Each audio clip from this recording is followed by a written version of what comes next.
Assalamualaikum Sobat Football United. Fantastis, luar biasa kemenangan 2-0 menghadapi Tottenham Hotspur. Menurut gue ada banyak hal positif, ada banyak poin positif di kemenangan ini. Manchester United menang dengan dominan. Manchester United menang dengan clean sheet. Manchester United menang 4 beruntun. Dan Manchester United menurut gue menjalani hampir sebagian besar pertandingan ini dengan situasi yang nyaman dan juga dominasi. Hal-hal yang sangat positif yang gue sebutkan tadi ya. Bahwasanya memang Tottenham Hotspur bermain dengan 10 pemain, Manchester United nampak juga bisa dikatakan kesulitan ya untuk bisa mencari gol keduanya yang akhirnya mereka dapatkan. Mungkin ada beberapa perkiraan ketika Tottenham Hotspur tampil dengan 10 pemain, Manchester United akan mencetak banyak gol dan lain-lain. Menurut gue yang penting adalah kemenangan. Itu dulu, karena mau Manchester United menang 2-0, mau menang 1-0, mau menang 10-0, di Premier League nilainya, harganya yaitu sama-sama dengan 3 poin. Dan Manchester United masih memiliki pertandingan-pertandingan lainnya. Bahkan pertandingan selanjutnya menghadapi West Ham ini tidak akan 1 pekan lagi ya. Jadi di tengah pekan depan ini, hari Rabu dini hari waktu Indonesia atau hari Selasa waktu di Eropa, di sini Manchester United akan tandang menghadapi West Ham di London. Ya, review pertandingannya, Michael Carrick nampak memegang filosofi do not change the winning team. Jangan rubah tim yang sedang menang. Kenapa? Dari pertandingan pertama ketika Manchester United bersama dengan Michael Carrick tentu saja berhasil menang ya. Komposisi starting 11 selalu sama, always the same. Dan menghadapi Tottenham Hotspur sebagian besar always the same ya. Sebagian besar hampir sama, kurang lebih seperti itu. Misalnya Dorgu cedera baru ada pergantian ya kan dan lain-lain, tapi secara mayoritas sama. Dan itu juga yang ditunjukkan ketika menghadapi Tottenham Hotspur. Dari belakang Senne Lammens, Lisandro Martinez, Harry Maguire ya, ini selalu dipercaya. Luke Shaw di kiri, Dalot di kanan. Bahkan dengan kembalinya Mazraoui, dengan adanya Leny Yoro dan juga Eden Hazard, tetap 2 pemain senior ini yang dipilih. Bagaimana dengan pivot? Sama juga Manchester United. Tadi Michael Carrick menurunkan Kobbie Mainoo dan Casemiro. 2 pemain yang nampaknya juga semakin padu dengan satu unsur penting juga nih di depan mereka, yaitu adalah seorang Bruno Fernandes. Di kanan Diallo, di kiri Cunha ya. Dan di depan Mbeumo, walaupun tadi di pertandingan Mbeumo dan Cunha ini juga bertukar-tukar. Ya, di babak pertama Manchester United sebenarnya sudah menunjukkan dominasi. Gue juga melihat bahwa kekuatan dari Tottenham Hotspur di pertandingan tadi adalah lini belakang yang mereka inginkan tampil dengan solid. Tapi Tottenham Hotspur tidak bisa, menurut gue ya, tidak bisa terlalu ekstrim. Artinya sangat kesulitan ketika mereka ingin melakukan transisi. Sering sekali serangan-serangan yang tadinya mereka ingin lakukan dengan cepat ya transisinya, justru nampak sangat sporadis sekali. Tidak rapi, tidak jelas tujuannya akan seperti apa, sehingga sering terbuang percuma. Ada beberapa momentum tentu saja di babak pertama ya, tapi menurut gue secara mayoritas Manchester United masih yang lebih dominan. Namun demikian, hampir selama 30 menit di babak pertama Manchester United sulit nih untuk bisa membuka keunggulan, katakanlah mencari solusi dan mendapatkan solusinya di 30 menit awal babak pertama. Karena ada 2 hal menurut gue. Ya, tentu saja nomor 1 eksekusi ya, dari momentum-momentum yang Manchester United miliki. Gue ingat ada salah satunya misalnya dari Cunha yang cukup bagus, tapi ya ada sedikit ya melebar. Lalu di samping eksekusi yang kurang maksimal, bagaimana lini pertahanan dari Tottenham Hotspur menurut gue juga memiliki peran di sana ya, di situasi yang Manchester United ini sulit untuk menembusnya. Manchester United sendiri bukannya tampil pasif atau tampil jelek, gue melihat pemain Manchester United terus berupaya nih, mencari solusi dengan melakukan banyak variasi. Mereka aktif bergerak, mereka cair ya, dan bahwasanya terus mereka belum bisa mendapatkan gol ya, inilah Premier League menurut gue. Memang kualitas klub-klub ataupun tim-tim yang bertanding memang menurut gue cukup oke gitu.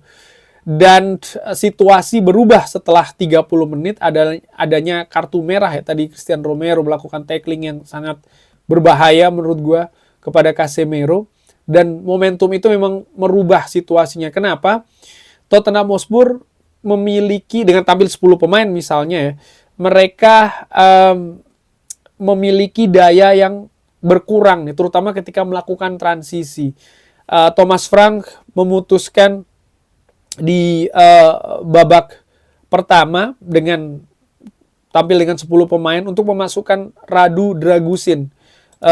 Dia masuk menggantikan Wilson Odobert di situasi yang menurut gue memang ya nampaknya pendekatan yang diinginkan mengganti pemain sayap ya dengan pemain belakang adalah untuk lebih bertahan. Dan ini membuat situasi ya mereka kesulitan ketika mereka ingin melakukan serangan balik. Manchester United menurut gue juga cukup baik ya, artinya mereka bisa memanfaatkan situasi bermainnya 10 pemain Tottenham Hotspur dengan mencetak gol dulu. Gol yang mereka ciptakan dari set piece, kombinasi yang bagus antara Bruno Fernandes, Kobbie Mainoo dan juga Mbeumo, itu jelas set piece itu sudah dilatih menurut gue, aliran bolanya tegas sekali dan finishingnya juga jelas sekali, bagaimana misalnya placing bolanya ya dan lain-lain. Menurut gue ini sudah sangat dilatih dan ini juga hal yang positif. Artinya Manchester United bisa memanfaatkan instrumen-instrumen pertandingan dalam hal ini ya set piece, ya kan, corner ataupun yang lain-lain untuk bisa mencetak gol, untuk bisa mencari solusi ketika menghadapi lawan yang memiliki lini pertahanan yang ketat, yang solid. 1-0 situasinya nyaman, mereka menghadapi 10 pemain dan mereka sudah unggul 1-0. Di babak kedua ya menurut gue sangat nyaman sekali, sangat dominan sekali. Bahwasanya Manchester United hampir di sepanjang babak kedua belum bisa menambah gol ya, baru di menit ke-81 mereka bisa mencetak gol kedua. Menurut gue apakah ini lantas menunjukkan bahwa oke, Manchester United lini depannya tidak bagus dan segala macam? Enggak, gue juga melihat bukan soal masalah bagus atau tidak lini depan, tapi memang ya inilah dinamika pertandingannya. Tottenham Hotspur memenuhi kotak penalti dengan para pemainnya. Sementara Manchester United mereka juga tidak ingin tampil monoton. Dan menurut gue ini yang gue berikan kredit kepada para pemain Manchester United. Mereka tidak lagi bermain dengan misalnya ya, dari sayap melakukan tusukan lalu crossing. Dari sayap melakukan tusukan lalu crossing. Mereka tidak tampil seperti itu. Apa yang mereka lakukan? Mereka berusaha mencari kombinasi. Mereka terus bergerak. Mereka juga dari tengah misalnya. Mereka dari luar kotak penalti melakukan shooting. Dan dari sayap pun juga tidak selalu crossing ya. Mereka juga kadang melakukan tusukan-tusukan dari sayap. Jadi ada banyak kombinasi, ada banyak variasi. Sekali lagi fakta bahwa Tottenham Hotspur memiliki pemain-pemain yang solid di lini pertahanannya nomor 1. Mereka juga menempatkan cukup banyak pemainnya di lini pertahanannya.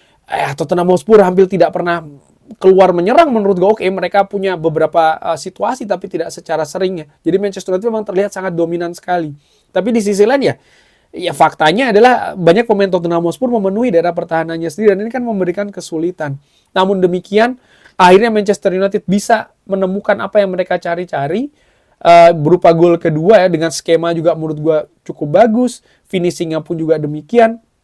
Dan menitnya juga menurut gue menit yang krusial karena gol kedua dari Manchester United itu terjadi betul-betul ketika Thomas Frank memasukkan pemain-pemain baru. Jadi pemain-pemain yang bahkan kalau gue lihat pemain-pemain seperti kayak Mathys Tel, seperti kayak Randal Kolo Muani, ini kan pemain-pemain dengan tipikal serangan. Mungkin mereka ingin mengintip peluang untuk bisa mencari gol penyama kedudukan, tapi justru Manchester United yang menutup pertandingan di 10 menit sebelum babak kedua selesai dengan gol keduanya, karena nampak betul gol itu menghantam Tottenham Hotspur ya. Artinya dari sisi mental, dari sisi permainan bisa dilihat memang setelahnya mereka ya merasa kayak kesulitan untuk bisa menyamakan kedudukan. Manchester United sendiri pun juga menurut gua ketika mereka unggul 2-0 mereka bermain dewasa. Artinya mereka tidak terlalu memaksakan untuk mencari gol ketiga. Mereka tahu menit pertandingan sudah selesai. Tottenham Hotspur pun tidak lagi agresif misalnya dalam melakukan pressing.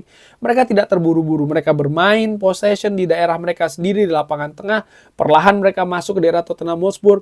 Baru ketika memang ada celah, ada kesempatan, mereka berusaha untuk mencetak gol ketiga. Salah satu hal yang sebenarnya agak gue sayangkan adalah betul-betul di momentum terakhir di babak kedua tadi. Bagaimana ada bola yang menurut gue bagus dari seorang Bruno Fernandes kepada seorang Benjamin Sesko ya. Tapi Benjamin Sesko nampak terburu-buru begitu. Mungkin dia juga tahu menit bermain akan selesai dan sekali lagi eksekusinya terburu-buru. Justru bolanya sangat lemah sekali dan bisa diamankan oleh Vicario. Padahal kalau seandainya Benjamin Sesko lebih tenang, hasilnya bisa berbeda. Tapi apapun itu menurut gue ya ini tentang pengalaman ya, tidak masalah. Gue melihat secara keseluruhan Manchester United bisa mendapatkan 4 kemenangan beruntun, sebuah kemenangan dengan clean sheet. Ini hal yang fantastis menurut gue. Dan ketika gue bikin video ini, klub-klub lain ya, tim-tim lain belum melakukan pertandingan di Premier League. Jadi Manchester United pun juga mengecilkan gap poin ya dengan Aston Villa di peringkat ketiga. Ketika gue bikin video ini Aston Villa belum bermain dan gapnya hanya 2 poin. Ini kan hal juga menurut gue yang sangat positif yang bisa diambil dari pertandingan tadi. Luar biasa menurut gue. Bagaimana menurut Sobat Football United? Seperti biasa, drop di kolom komen. Terima kasih sudah menyaksikan. Jangan lupa like, share, dan juga subscribe. Wassalamualaikum warahmatullahi wabarakatuh. Thank you.